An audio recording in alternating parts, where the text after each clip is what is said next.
இதில் வந்து யாருக்கு வந்து செகண்ட் சாய்ஸ் கொடுத்தாரு அப்படின்னு சொல்லிட்டு வந்து நம்ம பார்ப்போம். அதுக்காக வந்து கல்பனை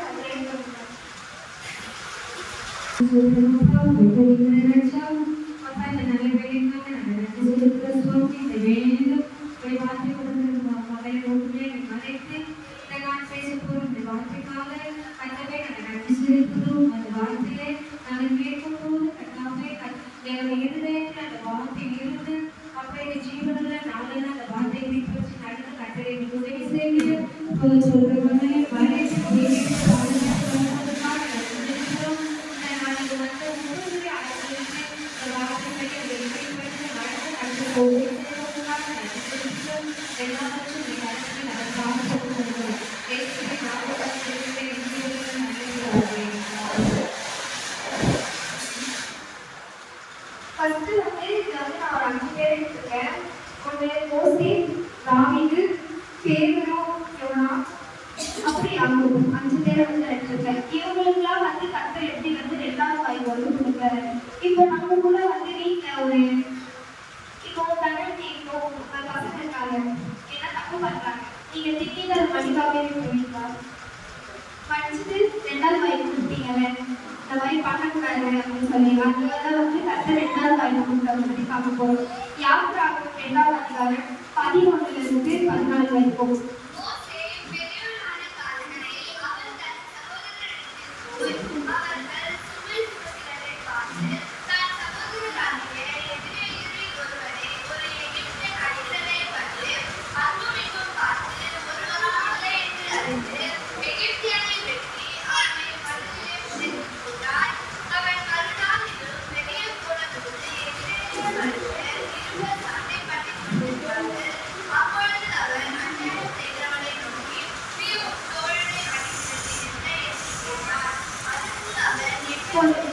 இந்த வசனத்தை பார்த்தீங்கன்னா மோசே வந்து வளர்ந்து பெரியவராகிறாரு.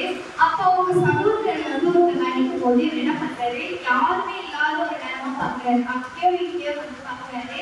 யாருமே இல்லாத நேரமா பார்த்து என்ன பண்றாருன்னா ஒரு பொண்ணு அந்த இடத்த வந்து அவர் புதைக்கிறாரு. இப்போ வந்து இன்னொரு இடத்துல வந்து ஒருத்தர் வந்து சண்டை போட்டுட்டு இருக்காங்க. அவங்க 2 பேரும் பிரதர்ஸ் வச்சுக்கோங்க, சண்டை போட்டுட்டு இருக்காங்க.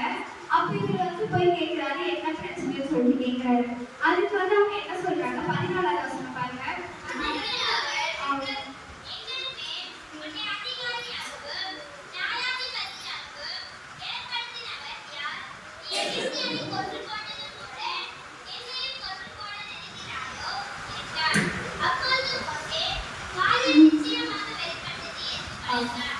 இப்ப பாத்தீங்கன்னா யாரும் பார்க்கல அப்படின்னு சொல்லிட்டுதான் வந்து அவர் வந்து அதை பண்ணியிருப்பாரு. ஆனா நம்ம யாரும் பார்க்கல அப்படின்னு சொல்லிட்டு தான் நம்ம தப்பு பண்ணுவோம்.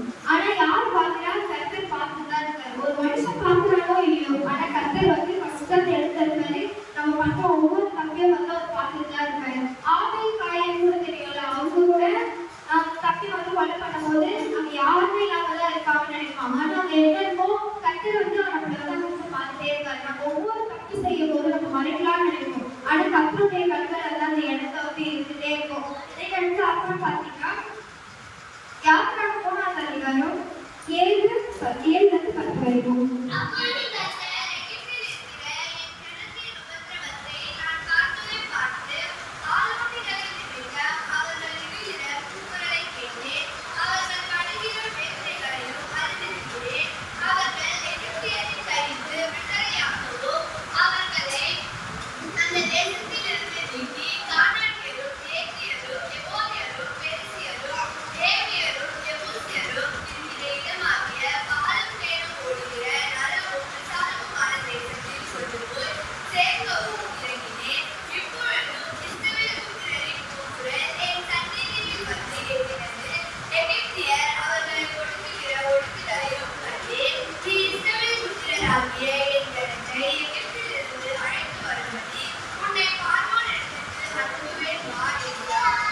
பார்த்தீங்கன்னா 10வது வசனத்துல வந்து கர்த்தர் வந்து சொல்றாரு, எகிப்தியர் கையில அடிமையா இருக்கிற இஸ்ரவேல் ஜனங்களை நான் வீட்டுக்கு கொண்டு வர நான் ஒன்னதான் வந்து யூஸ் பண்ண போறேன், நீ வந்து பார்த்து சொல்றாரு. ஆனா மோசே வந்து எப்படிப்பட்டவர், யாராவது சொல்லுங்க. மோசே அது வந்து சொல்றதுக்கு திக்குவாயும் மதனாவுள்ளதான்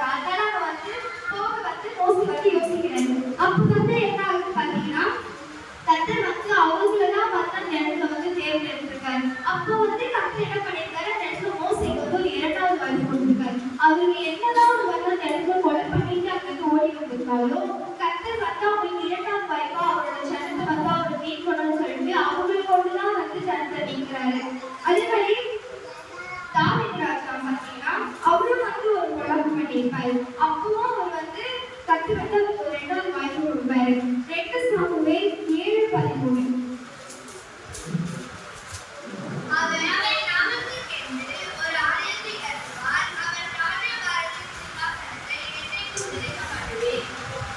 அப்புறம் 2 சாமுவேல் 11:2.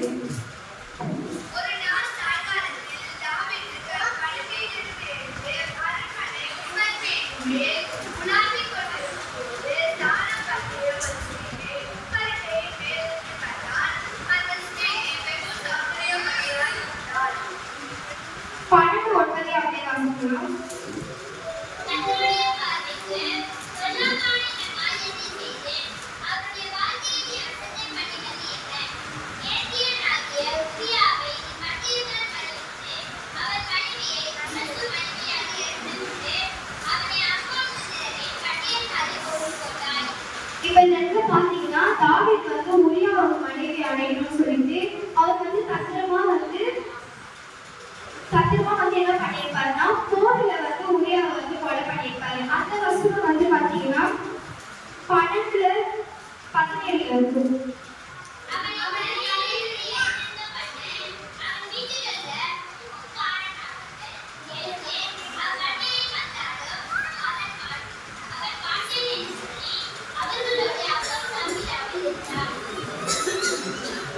இப்ப பாத்தீங்கன்னா உரியாவோட மனைவிய வந்து அவர் என்ன பண்ணிருப்பாரு, அவர் அடையணும்னு சொல்லிட்டு உரியா வந்து தந்திரமா நேரத்துல கொலை பண்ணிருப்பாரு. அப்போ கர்த்தர் வந்து அவர் கொல்லாதுன்னு சொல்லிட்டு அவர்கிட்ட சொல்லியிருப்பாரு. இதுக்காக நாத்தான் தீர்க்கதரிசி மூலமா அவருக்கு கர்த்தருடைய வார்த்தை வந்து தாவீதுக்கு வந்து சொல்லியிருப்பாங்க. இந்த மாதிரி உனக்கு அவங்க மூலமா பிறந்த ஃபர்ஸ்ட் குழந்தை வந்து இறந்து போயிடும். ஆனா கர்த்தர் வந்து அவருக்கு முன்னாடியே வந்து ஒரு வாக்கு கொடுத்திருப்பாரு. 2 சாமுவேல் 7:13.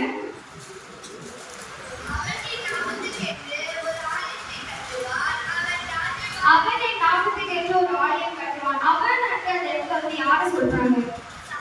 சாலமோனை வந்து சொல்றாங்க. இப்ப இவரோட குழந்தை இறந்துச்சு, ஏதோ ஒரு பண்ணது தப்பால. அப்போ வந்து 2வது வாய்ப்பா கர்த்தர் என்ன பண்றாரு, அவங்களுக்கு இன்னொரு குழந்தை கொடுக்குறாரு. அது அவங்க வந்து சாலமோன். இந்த வசனம் வந்து 1 ராஜாக்கள் 8:20.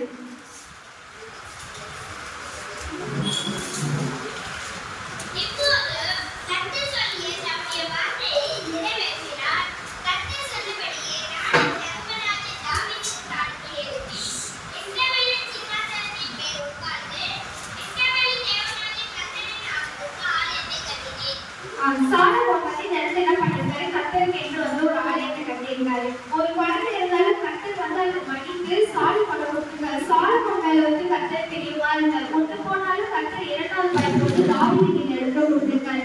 அதே மாதிரி பாத்தீங்கன்னா யாக்கோபு வந்து நம்ம எல்லாருக்குமே தெரியும். அவர் வந்து ஆசீர்வாதத்தை ஈசாக்கிங்கிறது ஏமாத்தி வாங்கியிருக்காரு. அது வந்து ஆதியாகமம் 27 அதிகாரம் 18, 19, 20.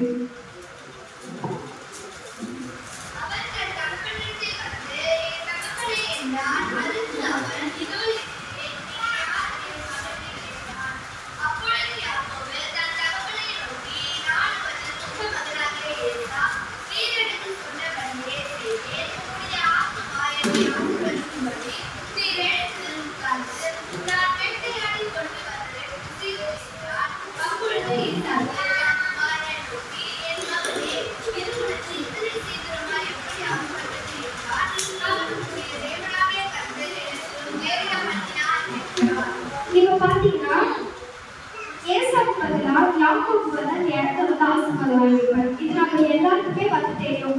அப்ப அவர் என்ன பண்ணிருப்பாரு, ஈசாக்கு வந்து அவர்கிட்ட கேட்கிறாரு, நீ வந்து என்னோட மகன் ஏசாதானா அப்படின்னு வந்து கேட்கும்போது அவர் ஆமா, அந்த இடத்துல வந்து பொய் சொல்லி அவர் என்ன பண்றாரு, அந்த இடத்துல வந்து ஒரு பாவம் பண்றாரு.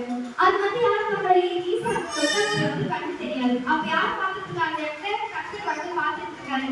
ஆனா அந்த தேசத்தை விட்டு அவங்க சகோதரால பயந்து ஓடி போனவங்க திரும்பி அந்த தேசத்துக்கு வரும்போது கர்த்தரோட ஆசீர்வாதம் எல்லாம் உள்ள வந்து வராரு. ஆதியாகமம் 33:9-11.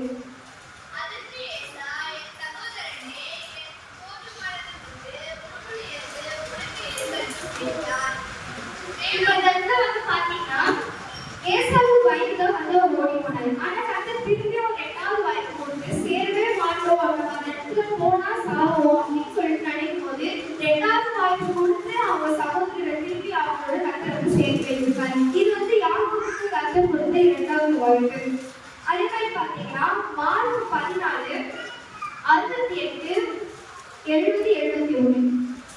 மார்க் 14 68 71 வரைக்கும்.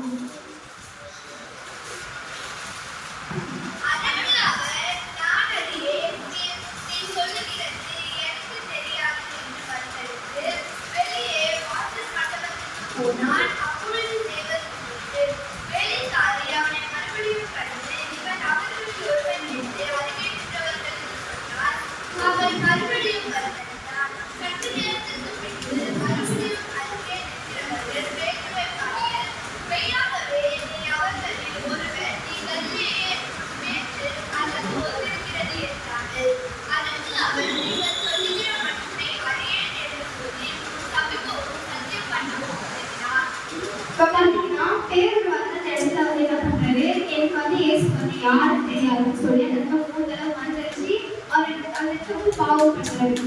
அவர் வந்து அப்படி பண்ணா போதும் டக்குனு அவருக்கும் வந்து 2வது வாய்ப்பு தராரு. ஏன்னு பார்த்தீங்கன்னா அப்போஸ்தலர் 2:41 அப்போஸ்தலர் 2:41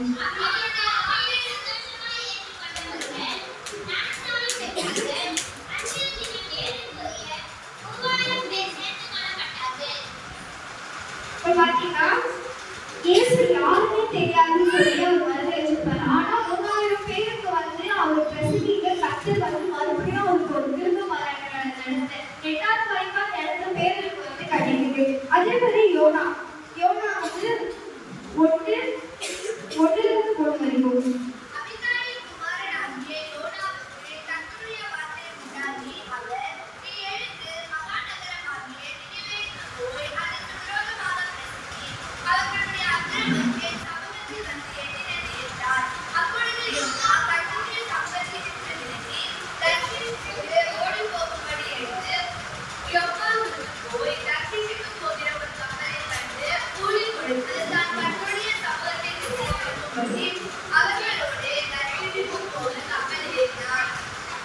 கர்த்தர் வந்து அந்த இடத்துல பாத்தீங்கன்னா யோனா வந்து பிரசங்கிக்கிறதுக்காக ஒரு இடத்துக்கு வந்து அனுப்புறாரு.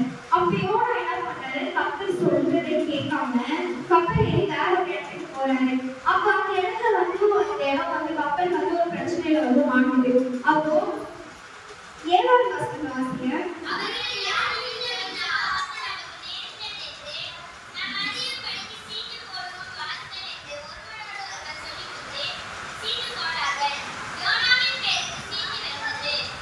யாரால நம்ம இப்ப வந்து இந்த பிரச்சனை அப்படின்னு தெரிஞ்சுக்க வந்து எல்லாரும் சீட்டு போடுறாங்க. சீட்டு போடும்போது அந்த சீட்ல யோனா வரதா வந்து பிரச்சனைன்னு சொல்லிட்டு என்ன பண்றாங்க, யோனாவை தூக்கி வந்து தண்ணியில போடுவாங்க. 17வது வசனத்தை போட்டிருப்பாங்க, யோனா வந்து தண்ணியில போடுறது. அதே மாதிரி 8வது அதிகாரத்துல 5-10 வரைக்கும் வாசிங்க.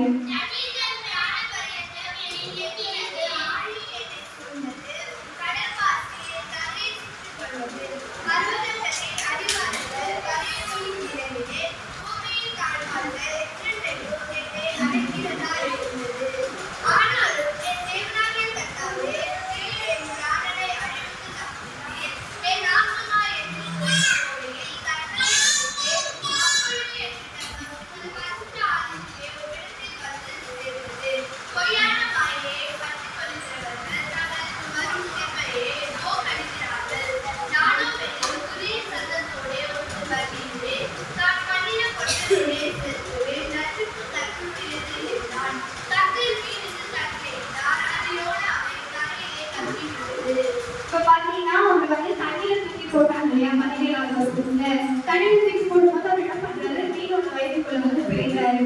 அப்ப அவங்க என்ன நினைக்கிறா, இன்னமும் அவர் வந்து 3 நாள் என்ன பண்றாரு, மீனோட வயிற்றுக்குள்ளேயே இருந்தா அவர் வந்து செத்துட்டாரு. அப்போ அந்த இடத்துல வந்து அவர் செஞ்சது தப்பு அப்படின்னு சொல்லிட்டு அவருக்கே வந்து தெரியுது. அப்போ கர்த்தர் வந்து அவரை மன்னித்து யோனா பாத்தீங்கன்னா 3வது அதிகாரத்துல 1-3 வரைக்கும் வாசிங்க.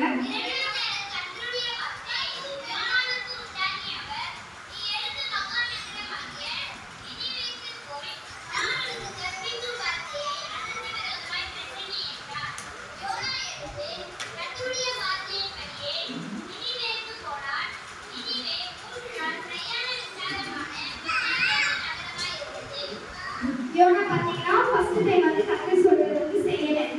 அப்போ அவர் வந்து அந்த இடத்துல வந்து அவர் பாவத்தை வந்து அவர் உணர்ந்து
இருக்காங்க. அப்ப அந்த இடத்துல வந்து நம்ம ஒரு கிறிஸ்துவங்களா இருக்கும்போது நம்ம வந்து ஒரு தப்பு பண்றோம்னு வச்சுக்கோங்களேன். அப்ப நம்ம போய் மத்தவங்களுக்கு சொல்லும்போது அவங்க கேட்பாங்களா? கேட்க மாட்டாங்க. ஏன்னா நீ சர்ச்சுக்கு போற அப்படி பண்றேன்னு சொல்லுவாங்க. ஆனா நீயே ஒழுங்கா இல்ல, நீ எனக்கு வந்து சொல்ல வரலையான்னு சொல்லிட்டு கேட்பாங்க. ஃபர்ஸ்ட் வந்து நம்ம கரெக்டா இருந்தாதான் நம்ம மத்தவங்களுக்கு வந்து சொல்ல முடியும். அதே மாதிரி இந்த இடத்துல வந்து ஒவ்வொருத்தரும் அவங்க பாவத்தையும் வந்து உணர்ந்திருக்காங்க. அதுக்கப்புறம் கர்த்தர் வந்து 2வது வாய்ப்பு வந்து கொடுத்திருக்காரு. கர்த்தர் தமிழ் வாசி ஆசிரியர்